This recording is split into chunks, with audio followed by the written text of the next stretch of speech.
By now, you've seen the videos of the young woman who has been calling the various churches and pretending like she has a newborn and that she lost her SNAP benefits and that she needs a can of formula, and seeing how many churches are willing to help. And very few have been willing to help. And now the excuse making begins. I may regret making this video, but I feel like as someone who has been working for Christian nonprofits for the past 20 years, I need to speak out about this whole trend of calling these churches and having this big gotcha moment of churches that won't provide a crying baby with baby formula. A gotcha moment. Got it. The number one thing that I'm hearing from other people who work from churches is just really true, and people are upset about it for some reason. But that's that churches get scammed all the time. Like, all the time. It is not uncommon to receive phone calls from somebody who has called from church to church to church to church to gather up as many resources as they possibly can. Now, is that always a scam? Absolutely not. Will we still try and help them as much as we can? Absolutely. Then what are we complaining about? There have been many times where I have been scammed and where other churches have been scammed. And so they have started putting these policies in place because they want to protect themselves. I'm going to give two stories. The first story is when I was working for a nonprofit in Charlotte. Okay, so she goes on to tell a couple of different stories, but you heard what she said there. Churches get scammed, and these are gotcha moments. Let me tell you what a scam is. A handful of years back, one of the many churches that have moved into town petitioned the village to not have to pay for the water hookup. I think I believe and listen, we could be off by a little bit here or there, but I think that it was like $25,000 to $35,000 to hook up the water for their church, and they asked the village to waive that because they needed that money to build backstops for the baseball fields for the school that was attached to the church, and the village they ate the cost.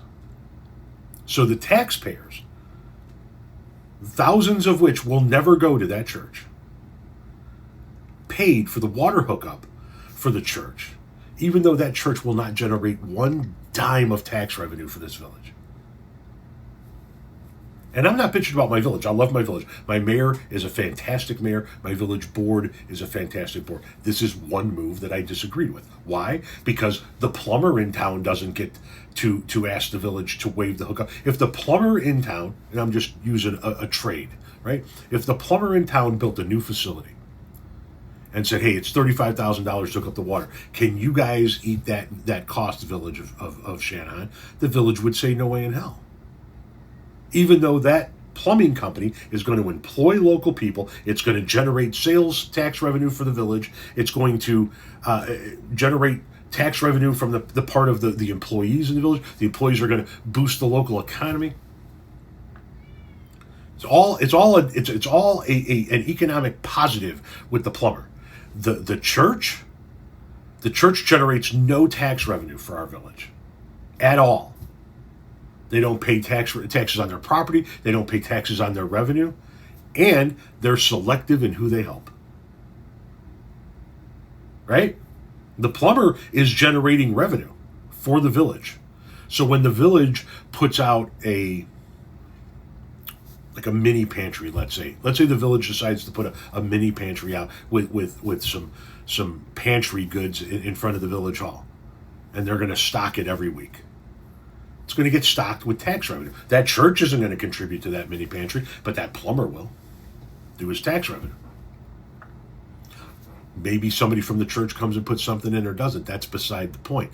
The church isn't generating any revenue, yet the village ate the cost for the church.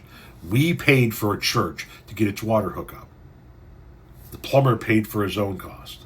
That's a fucking scam. And now that people are going hungry, predominantly because of elected officials that people that are church-going folks elect. This lady says, hey, could you help my baby? One of these churches, at a minimum of one of these churches, asked her, are you a parishioner here? When she said no, then he was like, then we can't help you.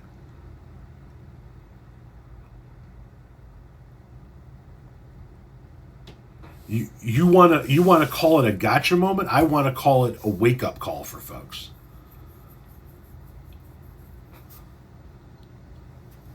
Let's start taxing these churches. Let's do good with their money since they want to be selective about it. They should pitch in the same way the plumber does. Hell, I pay property taxes in this village. I have just over a quarter of an acre of land, regular village size lot. I pay just over $5,000 a year in property taxes. That church that has way more land than I do, 0.